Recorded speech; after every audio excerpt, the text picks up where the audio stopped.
All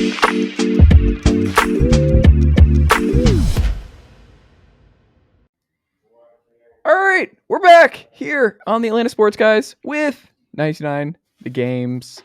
Garrett Chapman, 24/7 Sports. Garrett Chapman, he's all over the internet, and many are saying that one of the quickest rising stars in the Atlanta sports scene. Garrett, good morning, sir. How are you? I'm good. The girlfriend's not quite as happy that I picked up the other job, but she's very supportive. No, she's very supportive. She actually was very quick to she was the first person to tell me to take it. So, but it's you do what you can, and it's great. No, so I just picked up Georgia Tech, so that's gonna be a lot of fun. Kind of expanding the role, so to speak.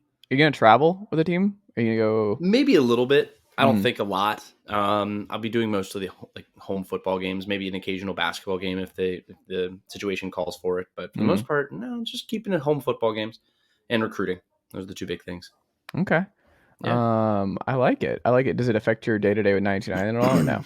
No, not really. No, it's one of those things. It's just adds in. It just means I have to be a little bit better with my mornings. I've heard your morning routines are a lot of fun. So it's going to be a lot like that.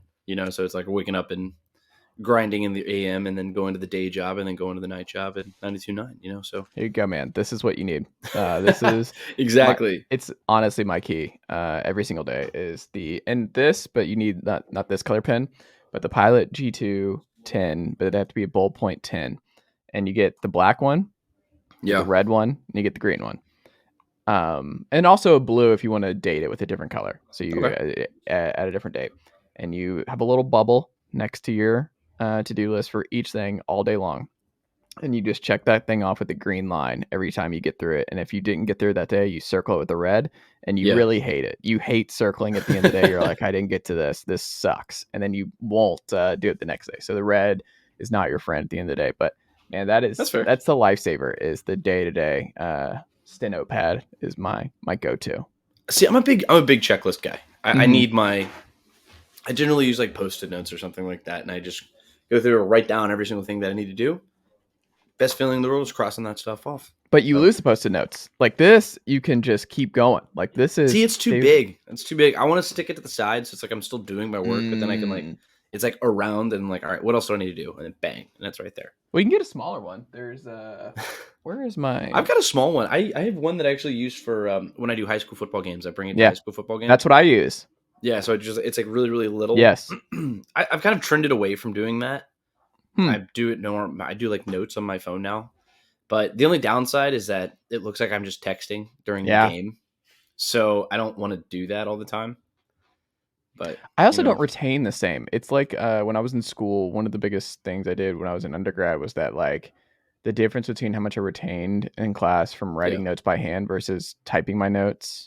Yeah. I don't know why that is. There's serious practice between that stuff. So it's like there's some people you have to hear it. Like some people have to speak it. Some people have to write it down. Some people actually have to do it. Yeah. Like there's like different levels for everybody, and everyone's different. I don't know. I learned that when I was in high school or middle school or something like that. How was Christmas with the stash? How was the family with it and all the Christmas photos, including the So the girlfriend loves it the most. That's the funniest part. That's the reason it's still there. But I got ragged a little bit for it, but it wasn't. You know what? They see me enough that it's like they've seen it slowly, and I mean slowly. Emphasis on the slowly grow it over time. So this is it. This is like after like almost 2 months. So it's been a minute. It's been on the face for quite some time. I'm proud of you for sticking it out. Yeah. See, I mean, it's November. November was kind of brutal, and then early December, I was like, okay, you can actually start seeing it, and that's when I started getting like people started ribbing me for it. And then now it's actually kind of grown in a little bit. So it's like actually coming together little by little. I swear it looks redder every time I see it. No.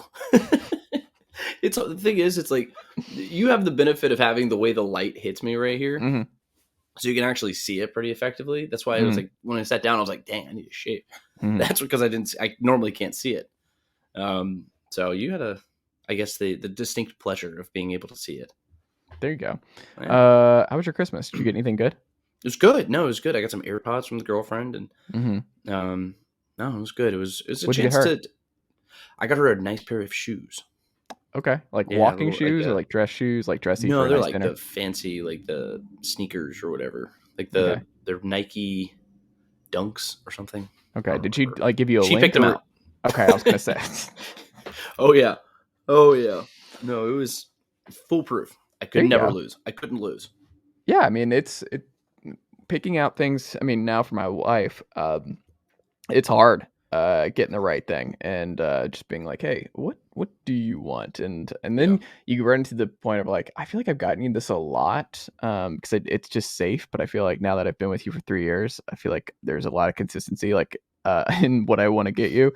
And yeah, I don't know. Like I just send like bookmarks to my family of like all the different things. I just being 31 and asking for gifts is so weird. It's still so uncomfortable where you're like, I could just buy it. Like I don't like sending stuff I want and having that people buy it. I don't like it. Yeah, I haven't made a Christmas list of things I want. It's just like if you find something that you want to get me, fine, that's great, that's beautiful. But otherwise, I just send stuff now because it makes my mom and grandma happy that I'm sending it, and it takes off their plate because they don't want to give cash. No one in my family wants to do the cash or gift cards or anything like that. So I'm like, all right, well then I'm literally just gonna go on my bookmarks and just copy all my bookmarks for this things. Is all the stuff that I wanted. That I'm like I want to get it. I would get throughout the year, and it works. And then you're always happy because you're like, this is all stuff I would have bought anyway. See, my dad's a cash guy, and then my mom's not a gift person, so it's like. Like she doesn't like getting gifts or giving gifts. She doesn't like giving gifts, getting gifts. Like it's not. No one in my family is like a big gift person. I guess her thing is quality time. She just wants to come over and be at the house. You know, that's all she cares about. She wants to make dinner and sit here and watch football with us and all that stuff.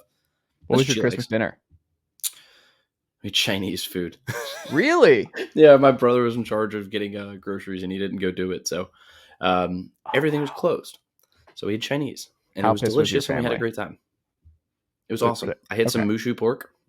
Never had that. Fantastic. Where'd you go to Chinese? There was a good spot over there. Like Grand China place or something. I don't know. It's like down the road from me. Okay. I'm in Little Five. It's literally at that point it was like whatever's open, I will go take. Whatever there is. Yeah. And I will say thank you. How is Little Five? Good? I love it. I love Little Five. It's a beautiful spot. Mm-hmm. One of my favorite spots in the city. Miss Atlanta. I will tell you the last thing on Atlanta, and we'll get into some actual sports stuff. I was driving. I was showing my wife Thanksgiving because like what was it, Saturday? I guess I took her around and drove her around in a lot of different spots I used to go to, and like where I lived, and over there in the Virginia Highlands for a long time. And then I because the city was dead. I think it was either Friday or Saturday. I don't remember which day it was during Thanksgiving break, but there was no traffic, no one was on the road, and I can't remember which day it was. I think it was Saturday, but I remember I went by Grant Park, and I used to work in Grant Park years ago, for years, and love Grant Park. But Grant Park has this whole thing now, like behind the zoo, like a whole literal like greenway park, beautiful. It's cool. But I swear they signed the deal or whatever when I was still working over there, and I was like, oh, that'll be like a thing that because nothing gets done quickly in the city. Nothing gets done, and you're just like, all right, I'll see it in like 25 years. Like, all right, well, I guess everything's nice, and they built this whole thing, and they're just done. And I just drove by, and I'm like, what in the world happened to Grant Park? This is insane. Grant Park's so cool. No, Atlanta's that kind of place. It's like if you. So I graduated from high school in 2014. Just the time between the time I graduated from high school and today, it's almost unrecognizable. Midtown, the Beltline, you've got, I mean, like what you talked about Grant Park. I mean, you get up into Smyrna, like you go all the way up there. You have the Battery, all of that stuff. It is so unrecognizable at this point. It's crazy. This city is exploded. I love it. Oh, I love you're like the only person who's like more people should move here. It's exploded. No, I didn't say that. I didn't say that. I do like that there's like a serious investment into the city itself, and I think I love that part of the city more than anything. But I also like the urbanization of everything, and I think that's cool. I'm here near Reynoldstown, so it's very nice. These houses back here are so pretty now, and it's great. There you go. I like it, Garrett. Things I don't like. The Atlanta Falcons as of late, the last 2 weeks with Desmond Ridder. Now that you've seen him for a little bit and the difference between week 1 and week 2 for him, what are your strong takeaways from Ridder? It was his connection with the rest of the guys on the team. I think the team's rallied around him a bit. The team hasn't played exceptionally well. The defense has played well, but the offense has been kind of lacking. Mm-hmm. I don't lay that at the feet of Desmond Ridder necessarily, but one thing I do look around and see is like, okay, well, the offensive line's playing well. That's a good thing. Check. Drake London, all of a sudden, is looking like the guy that we drafted at 8 overall. Check. And we look into next year, and it's like, we're going to get a new weapon in Kyle Pitts back. Check. Tyler Algier is going to be back, and he's going to have the full attention of the offense throughout the entire offseason. Check. Like we're in a good situation. Like I'm not sitting here judging. I've said this all season. I'm not judging the season based off of wins and losses. I don't want to feel one type of way or the other based off of a win-loss record in a season where we were expected to win 3 games or something. So I think this team is in good shape. I think we have an identity moving forward. Desmond Ridder, I'm convinced he's going to be the guy next year. He's going to get another opportunity. I think he's going to come in and look very good on Sunday. I think this is his first home start. There's a little bit of pressure, but most of that's out the window now. He's making his 3rd start in the NFL. Still doesn't have a touchdown pass, which I think he's going to rectify on Sunday. I really think he's going to have a big game on Sunday. That's my big thought. Tyler Algier is really settled in. Cordero Patterson's looking good. I mean, look, this team is going to be fine. Looking into next season, I don't see a need. I posted this on Twitter. I said it was like, hey, go take a look at Derek Carr. I don't think they will. Lamar Jackson is going to cost too much money. He's not coming here anyway. Desmond Ridder is going to be your guy. If they draft a quarterback, I'm not too thrilled about that idea. But look, after 2 starts, I'm comfortable to say give him another opportunity because of the progression that we saw from game 1 to game 2. And if we see that progression from game 2 to game 3, then I'm going to be even more excited about what he could potentially be, which is just at this point a competent starter. And that's all I really want to see out of him. Something has to give. The Cardinals have lost 5 straight. They're 4-11. Yeah. The Falcons are 5-10. Have lost 4 straight. They're going to fire a coach. That's the difference. Well, the Falcons move to number 4 if they drop this game. Actually, maybe even tied for number 3 with Seattle because they get Denver's pick. Maybe they can go as high as 2. Yeah, they can go as high as 2. I don't think they're going to catch Chicago and Houston. They need Chicago to win some games if they're going to go to 2. Houston is where they are. They're pretty much set there. But if you get to 4, I mean, that's Will Anderson territory. If you get to 3, that means you're guaranteed either Jalen Carter, in my opinion, you're guaranteed Jalen Carter or Will Anderson. Yeah. Done. That's all I want. Yeah. That is all I want. If I can get my hands on one of those 2 guys, those 2 would radically change the identity of this defense immediately, just overnight. And especially Jalen Carter, I'm convinced that if you go get a Jalen Carter and stick him next to Grady Jarrett, your defensive line is all of a sudden one of the best in football. Yeah. It's that simple. Because then you go in and make maybe 1 or 2 signings in the defensive line, which they are going to make some serious investment in this defense next year. They're going to go get a wide receiver. They're going to go get a center, maybe a guard on this offensive line, provide some depth. But they're going to go get some game changers on defense and maybe a wide receiver. That's what you need on this team. Yeah. And if you can get a Jalen Carter in the draft, dude, I've watched this guy play every single Saturday. He is a game wrecker, and that's what this team needs. I would still lean Will Anderson. Will Anderson, I would not be upset if I got. Will Anderson is who I wanted at the beginning of the season. He's going to play every snap. He's going to be very good. They're both going to be very good. The snap stuff with Jalen Carter for me, where I'm like, the interior guys, I'm always going to be more wary of drafting the interior guy over the edge guy. And that, which non-pressure was your favorite against Tyler Huntley last weekend, Garrett? Which opportunity did you enjoy the most for the Falcons? Let Tyler Huntley. Well, here's the thing, though. But Jalen Carter, I think Jalen Carter creates those opportunities for your edge guys, and you did just go out and invest in like an Arnold Ebiketie and all these other guys. Not that needs to be a reason for drafting Jalen Carter or not. I just want one of those 2 guys, really, and I would not be. I would not split hairs. So pissed if they. Can you imagine the city? If they go Bijan and they're like, we got our Derrick Henry with this staff. Can you imagine if they went Bijan at 4? I mean, I'd love Bijan. The thing is, I think it'd be fantastic, but that's lipstick on a pig. It's just not where this team is right now. And that's the same thing as the Giants going out and selecting Saquon Barkley number 2 overall. Sure, it was flashy and exciting at first. They have so many issues. And they have been so bad as a result of that decision. So bad. There's just no reason that it's never really worked for the team that drafts the running back that highly. Mm. It just doesn't work. I mean, unless you're like Philadelphia and you're using the Saints pick to use it, and it's like, all right, how else can we just increase our embarrassment of riches? Okay, go get a Bijan Robinson. That's it. That's the only team that I can see like legitimately jumping in and doing that kind of pick. It doesn't make any sense to me. Has this update. Oh man, Google. Just say next. 2023. Hey Google. Off. That was great. That was I lost my train of thought completely. That scared the hell out of me. Yeah, I was like, oh, you're there you go. That was funny. All right, reset. I'm gonna have a sip of coffee. That's never happened on this podcast before. No, I've had it. That's been sitting there right there. Yeah. Well, there you go. Now you know it works, and it's very sensitive. I know it works. But no, we're not. If we take Bijan Robinson, I will have a. I think Max might just burn all of his jerseys. I think Max might have an aneurysm. I might have a conniption fit though. Like in all reality, I would have a conniption fit. I think if they're at 5, they're going Bijan. Like I think if they're out of the, or they trade down to take Bijan. No, they'll still take a Miles Murphy, or they'll take the Tyree out of Texas Tech. Like this team has. Hold on, Terry Fontenot has taken who in the first round back-to-back years? Oh, I get it. I get what he's done in the past. The track record is only offensive skill players in the first round to this point.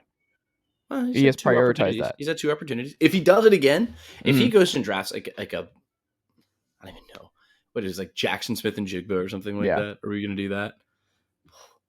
Granted, on the other hand, like we would have we would have probably the best young wide receiver core in the NFL if we did that. If we did that, we would have pass catchers. I think it'd be more of a Quentin Johnson, Jackson Smith and Jigba, and Drake London. That's pretty good. I think they would prefer Quentin Johnson. They like these big dudes. They love Johnson. The big receivers. I love Quentin Johnson. I think Quentin Johnson's he's sneakily one of the best players in this draft. Yeah. I think he's going to shoot up draft boards. Will Levis, I might just burn the whole study down. Will Levis might be enough for me to like absolutely lose my mind. And because Will Levis has the tools. Will Levis is a stud. I think we've seen enough from Ridder. I want to see a full couple of years, and I would rather. No, but I don't want him. I don't want the Falcons to take him. Don't get it twisted there. Like I don't want the Falcons to take him. Wait, would you be more upset about Levis or Bijan Robinson? Bijan Robinson tenfold. Interesting. I would not. See, no, because the thing is, it's if Terry Fontenot and Arthur Smith, they're going to go through the process and they're going to talk to Will Levis. They are. Mm-hmm. They're going to go through the meetings and talk to him at the combine and whatever else. If they fall in love with him, like if he is your guy, like you talk to him and he is exactly what you want to lead this team at quarterback, take him and then start him and then don't look back. That is just the situation that I feel like I'm in. However, if you don't fall in love with him, don't just take a quarterback to take a quarterback. You get what I'm saying? Mm-hmm. That's not what this team needs. This team needs depth. It needs playmakers. It needs difference makers on defense. That's what it needs. However, quarterback, we're still not set. Desmond Ridder, I'd like to see what he can do next year, but that doesn't mean he needs to be the guy next year. I think you should find a guy with the year. I think we've seen enough where he's not a dumpster fire. I would do like he's not a dumpster fire. I think I think his ceiling is competent starter. I think he can 10 be to 15. Like Derek he's a 10 to 15 quarterback where it's like if you have a great supporting cast around him, he's smart enough and going to do enough to put you in a position to win a lot of football games. He's Jimmy Garoppolo. He's Alex Smith. Like he's one of those dudes. Like he's a good player. The team likes him. But then if you really want to get into, and he's going to win games, he's good enough, I think, to win a division title, maybe get you to an NFC championship game, maybe even a Super Bowl. But this team has too many other needs that we need to figure out. Yeah, you can't burn another quarterback. I would do and it's not my bias, but I would go Hooker in like the 4th round. Just bring in another. He's older, good backup. I think he'd be actually pretty solid in this game. Just do another flyer like that as the backup. I see them drafting a quarterback. Yeah, I really do see them drafting a quarterback, just not in the 1st round. Maybe not even the 3rd round. 3rd round's too high for me. I don't think Hooker's not going in the 3rd round either. I think Hooker's going to drop to like the 4th or 5th round, probably. But we're also so early in this process that you don't really know. It's just coming off the knee injury and the fact that he's 25. Round. You're not drafting a backup quarterback in the 3rd round. So, I mean, granted, Desmond Ridder was drafted in the 3rd round, and many of those guys were supposed to be like plus backups, I guess. But so never mind. I'm going to retract that last statement because But it's Tony like, you Romo, look like at Dak Malik Willis Prescott at was this drafted point, in the right? third round to Malik, be a backup to Tony Romo. So what? like Malik is nowhere near ready. You saw it in Josh Dobbs No. come in, and you look at Desmond No. Ridder. He's completely different. Like Desmond No, Ridder, no, I Desmond Ridder think. plays much better. Yeah. He plays controlled. Yes. Plays within the offense, and he looks better. Malik Willis he has like more flashiness. Like he has that bigger. He's the bigger arm. More untapped potential. Yeah, But tons like of untapped the potential. floor for Ritter is so high. Like you can just see it. Like the Yeah. dude when his answers where he's like, I was so concerned with getting the ball out so quickly in week 1 against New Orleans that I just had to like figure out, hey, it's okay for me to give my guy some time to get downfield and to just run out of the pocket and not just think I got to get the ball out quick because the game's moving so fast that he's already adjusting to stuff like that. I think he's so smart. He's a super smart quarterback, and I think I would just be so much more comfortable following, even if you wanted to sign Tannehill outright or something to be back up. Somebody brought that up. I had a show on Monday. The Dopey Millennials had a show on Monday. Pretty exciting stuff, actually, but pretty riveting if you get a chance to go back and listen. Check it out on the Odyssey app. But what time are you on Monday? Say what? What time are you on Monday? Oh, we were on 10 till 2:30, so 4.5 hour show. You were on. Wait, you're not in the evening. You're talking about in the daytime. Yeah, we did. There Monday. You go. Midday. Boxing Day, man. Okay. Yeah, so it's like an extended holiday. I'm gonna start calling station, it. So text me and I'll call it. Do it. No, but basically, no. So we talked to one of our Falcons insiders, and he actually brought up the name Ryan Tannehill, and I think Ryan Tannehill, his stretch is about done in Tennessee. I think he's sort of run that race, so to speak. And no, I think he could be a very interesting option to come down here. He's going to make $10 million on this next contract, maybe per year. That's not that bad. You come and bring him in here, be a potential starting quarterback with another bridge year. But it's an interesting option. I don't think he has options. Like you look around the league, who's giving him a starting job after Tennessee? No one. That's a good point. I would give him just the Atlanta job. Like, hey, if Ritter's you could probably get away with a much smaller number. Yeah, I mean, who in this league right now is dying to put Ryan Tannehill at their quarterback spot? That's a good point. I don't think he has a market. I think that's fair. No, I think that's perfectly fair. Tannehill I think it depends on how the market evolves. I think if Lamar Jackson somehow ends up out of Baltimore, then maybe that's a fall from grace going from Lamar to Tannehill. Yeah, well, we went from Matt Ryan to Marcus Mariota, and it works out pretty well if you have the right offense and set it up right. But you know what? Neither here nor there. But it's like the thing is, it's like he's an interesting option. I still think that they're going to roll with Desmond Ridder. I think they draft a backup, and then they just go all in on what Desmond Ridder has. But that's the thing. You're also not terribly all in because if it crashes and burns next year, guess what? You can go draft a quarterback next year. So it's not the end of the world there. But the thing is, it's like the draft is going to be this is going to be a fun draft season. I'm very excited about this team because March is going to be fun. It's going to open up. And I'm telling you, this team, the excitement around this team is going to start building come March. They're going to go make some big free agency acquisition. It may not be super flashy necessarily, but it's going to be a player who matters and a player who's going to come in and bring veteran experience. And that's what this team desperately needs. And like I was talking before, we have 4 players before we came on air. There are 4 players on this team, veteran players that are under contract between now or after 2023. Only 4 players. Younghoe Koo, Cordero Patterson, Grady Jarrett, and Jake Matthews. That's it. This team needs veteran experience. It needs help as soon as it can get it. So once this money opens up, I think it's going to be really exciting. Plus, if they can keep up and stay in like the 5-6 range in the NFL draft, I think this team's going to get a lot better very quickly. We'll see what ultimately happens. I think they're going to be active too, but I think it's going to be defense. I think they're going to spend a lot of defense. I'm going to guess it is. Last thing on the Falcons, what are you looking for in the Cardinals matchup? What is the biggest thing you're looking for? Well, they're officially eliminated from playoff contention. I want to see a continued youth infusion. I mean, we've seen that very clearly over the last couple of weeks where you have like Desmond Ridder, obviously we've been talking about a great deal, Tyler Algier, Drake London. I want to see what these guys can do. Additionally, I want to see Arnold Ebiketie turn into a game wrecker. He's been so close so many times, And I'm starting to see some flashes from him. And then Troy Anderson's another guy. Richie Grant's had kind of an up and down season. He's shown flashes. I just want to see these young guys continue to develop and play well. And I think that one thing specifically that we talked about on Monday is that this team can still draw success out of the season even if they don't make the playoffs, because this team was never going to be defined by making the playoffs in my eyes. Did you answer the questions about the holes on this roster? Where do you have the deficiencies? What do you need to go after? And I still think that we've done that. You still need to go get a pass rusher. You need to figure out the defensive line. Maybe go get another safety. Find help for AJ Terrell on the outside, because Casey Hayward, when he was healthy, was fine. But obviously, it's a pretty glaring hole after Casey Hayward. And we see that now. So now you have your answers. Now go address it. Yeah, I also think this is a horrible loss if they drop this one. The Cardinals could not be in more disarray. Like, as much as we want to move up in the draft board to be in that number 2, number 3, 4 spot, Falcons will win this game. I think if they don't, I'm pretty confident that they're going to win this game. I don't really want them to necessarily. Yeah. And I'm not, and I've said it 1,000 times on this podcast and everywhere else, that I'm a massive, I don't want to say advocate against antagonist when it comes to tanking. I think it's a stupid concept and they don't do it. And so people should stop talking about it.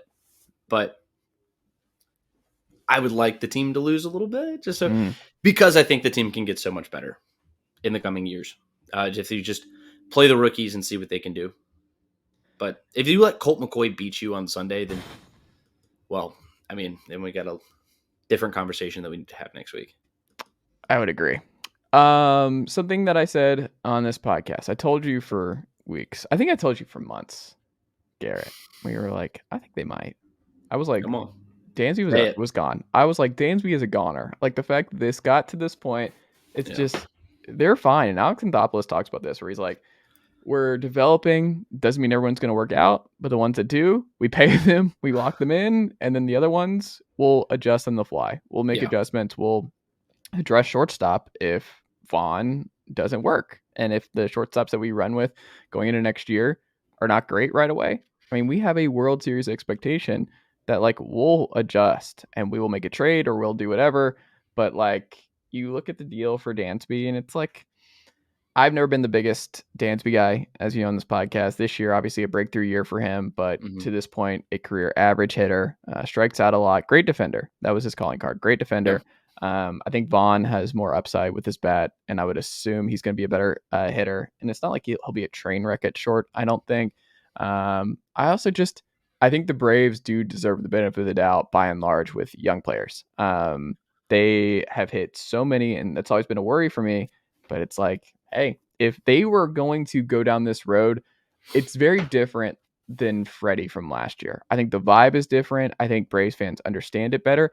I think Freeman was an abject disaster last year. Like, that was one that should not have gotten to that point. And you can assign blame, whatever. We don't have to relitigate all that. But, like, look, I got a Matt Olson jersey for Christmas, and fellow Parkview guy, graduated with his brother, all that. Watched him at Parkview. Big Matt Olson guy. Good kid.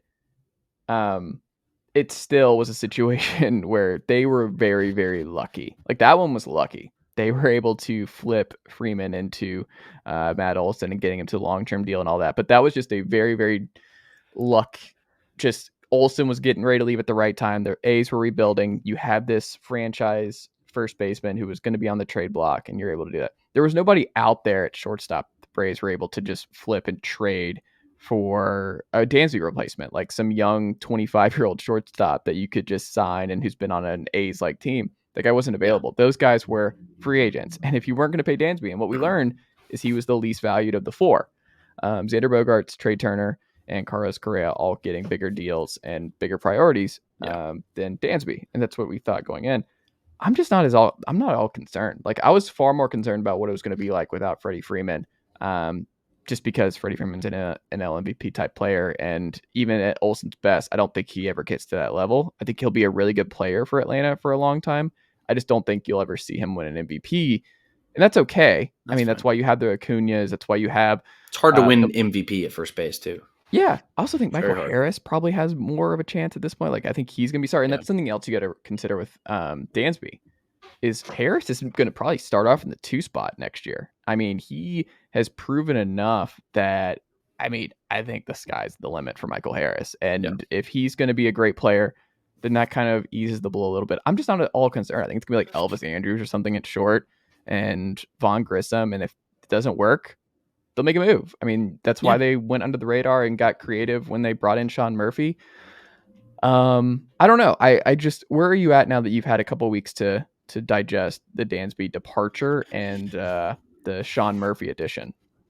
They made the right decision. I think you said it pretty well. I would have liked to have had Dansby Swanson back here, not for that money and not for that length. Like, it's just not.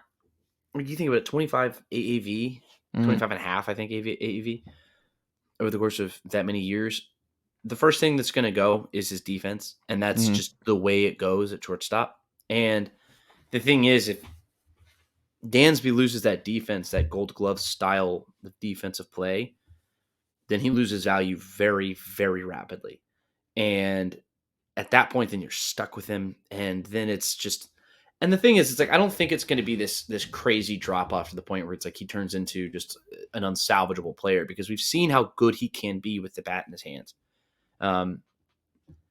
Chicago is interesting for him. I'm not going to get all the way into that necessarily, but I'm glad he found some place that he's going to be a fan favorite very quickly there. They're going to love him in Chicago. But at the end of the day, it's like the Braves have too many fish to fry. They can't afford to lump $25.5 million, the biggest contract they would have ever signed on an AAV, into Dansby Swanson, especially the year after they let Freddie Freeman walk. Mm-hmm. Just not something that I see them doing necessarily, especially with some of these other players they have coming due for a contract, a la Max Fried. And I think Max Fried is a much more valuable player necessarily. So this is just one of those situations. I mean, it's like, it sucks the Braves are not a better team because they lost Dansby Swanson, at least in 2023. However, I think you can survive this. I mean, Vaughn Grissom is a fine player. I think he's not exactly ready for this stage, but he also doesn't necessarily have to be. You platoon him. I think you alluded to that quickly. I mean, you platoon him in this and find another guy who can come in and kind of take away some of those at-bats from him. Not necessarily at-bats, but just games played. But I think he showed what he could be. I think he also showed how bad he could be. At least we saw that in October. Losing Dansby sucks. Sean Murphy, though, I think is a very interesting deal, because it was a position that was a perceived major strength. I mean, we had the best backstop duo in Major League Baseball. And then you go out and trade one of those guys, and then you bring in debatably the best defensive shortstop in the game. If not one of the best. He's right there with JT Realmuto as far as being the best catcher in baseball. And then all of a sudden, I think your position got a little bit better. I think they did substitute, or they lost a little bit as far as the bat goes. But I think Sean he plays well into what this offense wants to do. And I think that says that Contreras just wasn't going to develop. They didn't see that he was ever going to develop into that everyday catcher that they needed him to be once they move on from Travis d'Arnaud in like a year or two. So I think that's really more what they were saying in that regard. But look, at the end of the day, they got the best player in that trade. Sean Murphy is going to be a stud here for the next 5 years, and he's going to be fantastic with this group.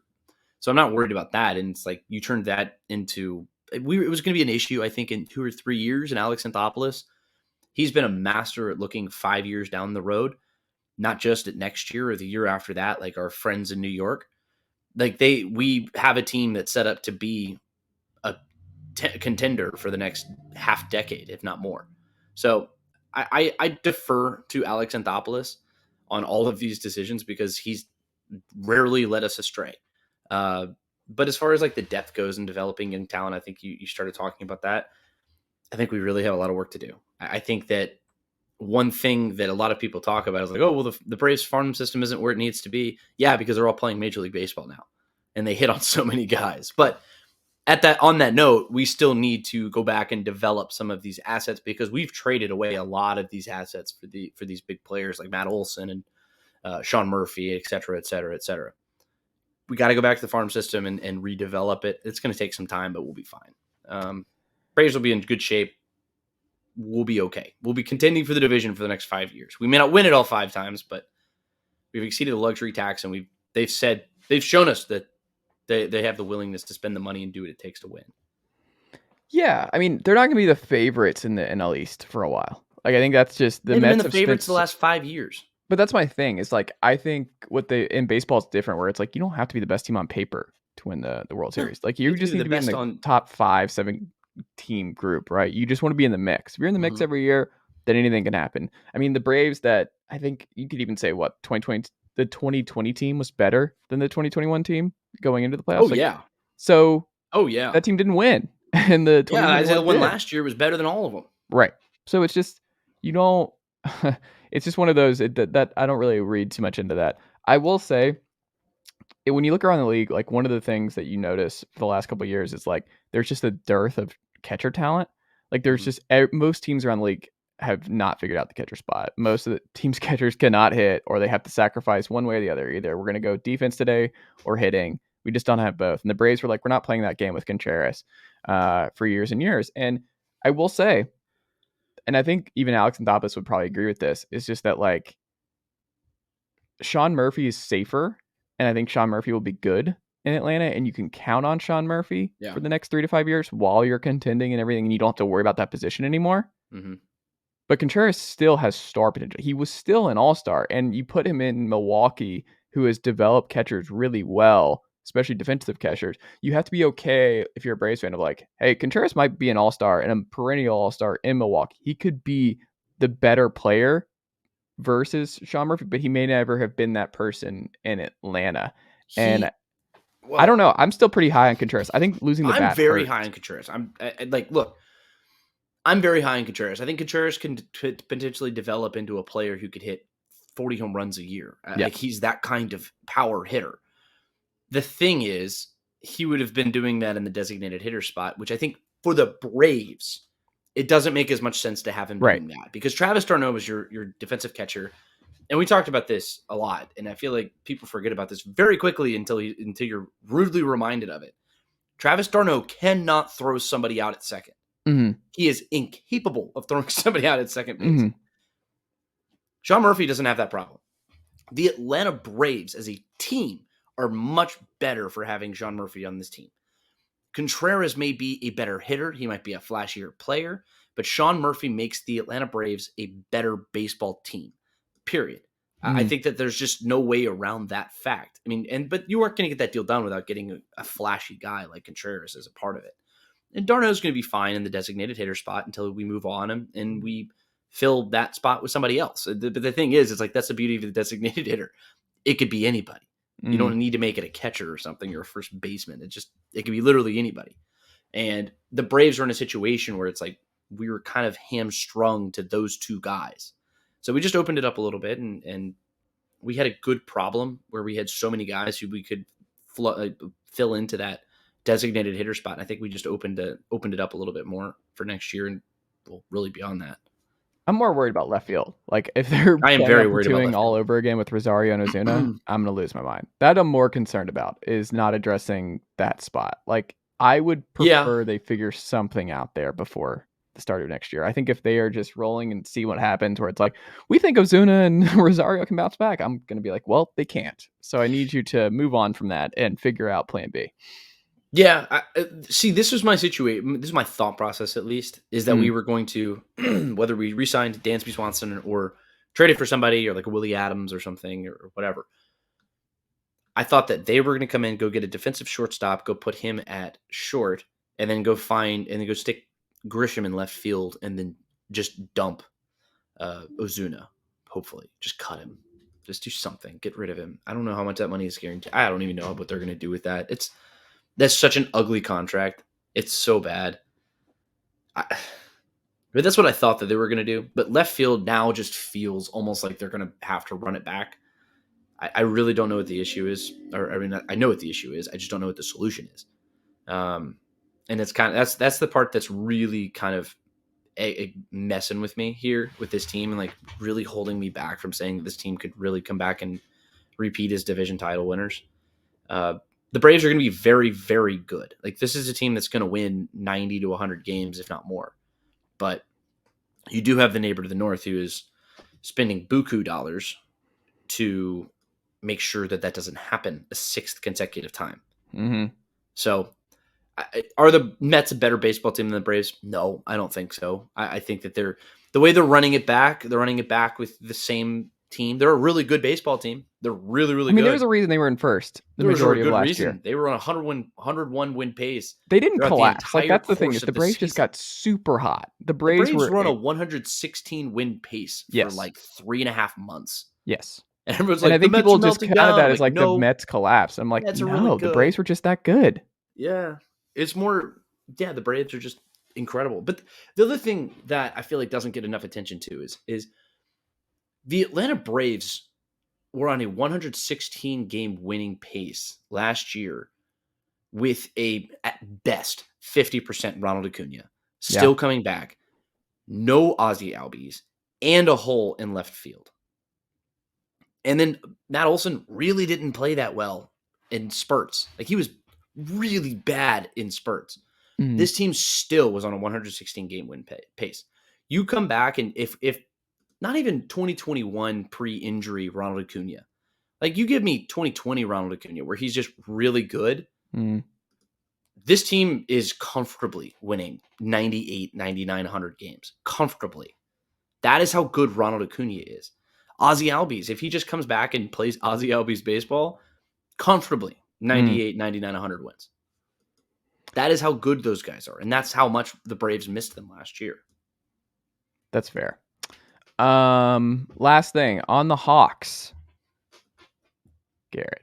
This is Luka Doncic has been hurting my feelings more so than any other player. Hurt the Knicks too. I mean, that too. When I saw that the Mavericks were the number one, the favorites to land Trae Young in a potential Trae Young trade, was just like that. That was enough for me to like just go take a walk around the neighborhood where anything like that ever were to happen. Now that it's Landry Field show, I'd have to do some really strong thinking about how much investment I can do with this team going forward. If it ended up being Trae and Luka as a co-star unit in Dallas after everything, would just be too much for me, Garrett. It would it'd be too much. But the Trae stuff, the fact that it's out there, and a lot of Hawks fans got really upset that this was thrown out by Bleacher Report. And I'm like, yeah, if there's one thing that Chris Haynes loves to do, it's just stir up things that have no rhyme or reason about them. It's like, no, there are people in the know. This is not like just, he's not doing it for clicks. It's not what's happening here. There is smoke somewhere. And there is smoke when you think about Trae Young not playing in that game a few weeks ago on that Friday, and the weird stuff between him and Nate there. There's some smoke that it's clear when you watch Trae and DeJounte on the court together. It's my turn, your turn, that they are better when they're staggered, and that Nate deserves credit for staggering them really well. Yeah, but he's done well this year. Closing games, opening games, it's still just, they haven't quite figured out the best way to do it. That's why like their plus minus with that group is fine. It's a little bit passable, but it's about even. It's okay. It's not lighting the world on fire. It's not just like, whoa, this was the missing piece. And I'm not surprised that the report is basically like, if this Hawks team does not make a deep Eastern Conference Finals run, or another one like what he did in 2021, then things are going to get rocky. Because this is like that we said before the year, you, Max, and I was like, this is it. You've given up all the remainder assets. This is it. Like, you have traded for DeJounte Murray, the picks, everything. Like, you have tied the Trae Young era to this trade. Whatever happens here, because like John Collins is not bringing any like just franchise altering guy to really change the season. Yeah. It's not going to happen. I don't know. It's still TBD, because people forget that the Celtics were a 500 team in February of this past season. And then they go on their run and they all break out. And now they're one of the best teams in basketball and have been that for a year and a half. Mm-hmm. But there's still that opportunity, because the talent, the 7-8 man rotation, the Hawks can still throw out when they're healthy, and they have not been healthy. Kind of like last year around this time, where they were just, Lance Stevenson was getting minutes, and you're like, well, if they were only healthy. But it's like 2 years in a row where it's like, if they were only healthy, then we could really get a good read on what the Hawks are. but I think there's just a lot of moving parts, and I just think there's a lot of pressure on this organization. I think part of the reason that Schlenk is no longer calling the shots here is that there's just a lot of pressure from up top to make this work. Like, you traded for DeJounte and we're a play-in team right now. And I don't know. It's still really hard for me to get a read week in, week out, because like there's pros and cons. Like, AJ Griffin was a home run pick. Like, he's going to be a really good player. Travis Schlenk is a wizard. Yes. Picking 15, 16, 17, 18, 19. Well, wizard. Not but you got Kevin Herter there. He got Kevin John Herter, Collins there. True. He got AJ Griffin there. But his top picks, man, when he's picking in the lottery, he gets Cam Reddish. He gets DeAndre Hunter, who's a fine player. When available. And then Nyeka Okongwu, who has not taken the next step in his progression at any stage. He's still the guy from his rookie year. Mm-hmm. No. And now Capella's out. Yeah, now Capella's out again. Trae Young's hurt. The whole damn team's hurt. You talked about it a little bit. Like, this team can't stay healthy. And you said there's smoke. It's hard to get a good read on him. Well, you said there's smoke, and I don't think it's smoke yet. We're in that situation where somebody flicked a cigarette into a bunch of leaves. Mm. Maybe it'll catch, maybe it won't. Not exactly smoke yet. It could catch, and if it catches, it'll burn your house down. But we're kind of in that situation right now. But cigarette's probably just going to go out, and it'll be fine. Like, that's really where we are. But I mean, would it really surprise you if this team right now, they're a playing team, if they get trounced by the Celtics in a round one series? They'd get eviscerated by the Celtics. But that's what I'm saying. If the Hawks stay where they are, what happens this summer? Now, if they make the playoffs as the 8th seed or whatever, they're going to get eviscerated by the Celtics, and then people are going to get like, all right, dude, we're right back to where we were in 2010. Like, thank God we have our superstar. That's what everybody always said. We only need a superstar. Well, now we've traded everything away and we have the superstar. Now we're still getting eviscerated in the first round. You know why? Because winning in the NBA is very freaking hard. It's very hard, especially if you don't have one of the elite players, which I think Trae Young is one of the elite players. I think he absolutely can be. I think this team could be a top 5 team. I'm still confident that this can be a 4-5 team. Just haven't had them healthy. And we haven't had the entire team, the original planned rotation of players. I'm not including AJ Griffin. I'm talking about Bogey Bogdanovic. We didn't have him until December 2nd. You know? And then as soon as he comes back, they played one freaking game together. Just one. Because Bogey comes back and John Collins is hurt. And John Collins and DeAndre Hunter were injured. Great. And then those guys come back and Clint Capella goes out. And it's just this endless cycle. We played one game with a full rotation of healthy players, and we won by 25 points. And then they all got hurt again. Mm-hmm. And that's where we are. And then, so we can't really judge this team as a completed product because they're not a completed product, because they haven't played together. So this is a perfect example. You talked about the Celtics last year. I'm not saying that they're going to go be the Celtics and go play in an NBA Finals and play one of the best second halves that we've seen in the last decade. No, what I think that this team could be is a very damn good basketball team when they're actually healthy and playing together. The only question is, are we actually going to see that team play before we get to the trade deadline?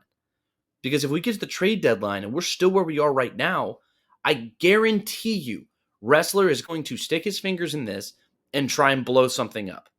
He's going to do it. I have a feeling that that's what happened with Travis Schlenk. I think that that's what's going to happen with Landry Fields. I think Landry Fields is a bit of a yes man to Tony Wrestler, and that's why he got put in that position to be the general manager. I'm a little worried. This next 2 months, well, really month and a half, critical basketball. Nate McMillan has to figure it out. He has to get some wins up on the board. He has to. Whether that's figuring out with Trae Young, whether that's just literally just doing whatever you need to do. Just get some wins. Because this team is teetering on very bad. And how are they 27th in free throw rate? They're 30th in three-pointers made. Like, that's just the biggest indictment. It's embarrassing. That's the thing that was turning itself around this last month. This team was very bad from the three-point line. Trae Young was abysmal from three in the early part of the season. It was just a slump. And that's just what that happens to players. Like, that's okay. But he's finally back up to like that 32, He's 33. 31% right now. Yeah, so he's getting up to like that 33% is like really your threshold. Like, if you can shoot 33%, you're a good 3-point shooter. He was in the NBA. 38% last year.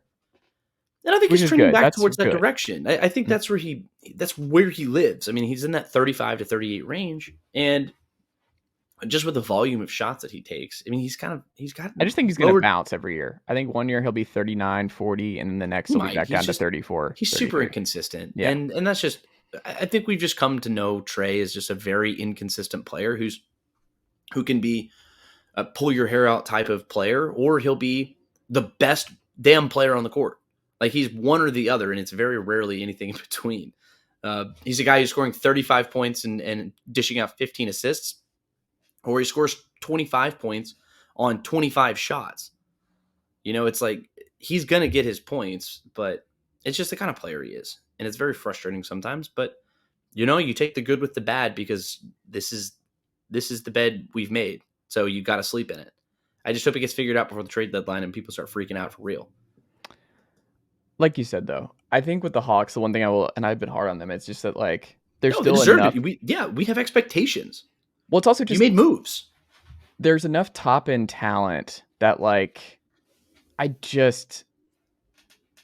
think we've seen this group obviously make the Eastern Conference Finals.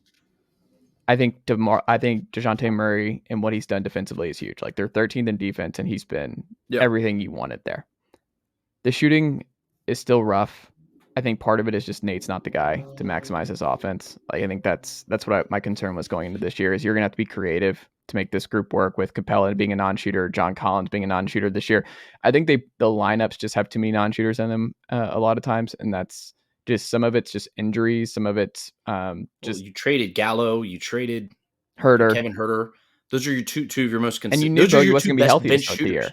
And you knew Bogey wasn't going to start the year. Like, that was one of those where you're like, we're going to bank on Justin Holiday, and then we just waive Mo Harkless. Like, that was just a money loss. So the Herder trade is a big part of what's going on, especially earlier this year, because he just would have been so critical to withstanding these. Like, they're not 30th in 3-pointers made with Kevin Herder on this roster. Like, that's just no. Even if Bogey's playing, they're not 30th. If Bogey just played the first half of the season, if like assuming he's healthy, this is a top 15 unit. That's how serious. And then you're top 15 in both ways. And then you're like, oh, we're really cooking with something here. Really good. Like, if you have that, and that's why I'm not hitting the panic button necessarily. We still have 60% of the basketball season to play. We got a long way to go. This team, I'm very convinced that this team has like a 9-game winning streak in it. You know, like this is a team that can just all of a sudden explode. I don't think that they're an NBA title contender. I think that they're a 4 or 5 seed in the Eastern Conference. They're better than 17 and 18, but they also haven't been healthy. They haven't hit their shots. They've played good defense, but it hasn't really amounted to much. And then Nate McMillan has made some frustrating decisions. Like, what was it, Wednesday, where he didn't call that damn timeout? I know DeJounte Murray took the blame or whatever because he's a leader. He's a good player, which this team needed a leader. And I think DeJounte Murray is that leader. He's quickly emerging into that role. But you're playing a really good Nets team, a Nets team that's won its last 10 games. And you had them on the ropes, had a chance to beat them. You have 6 seconds, 2 timeouts. Call a damn timeout.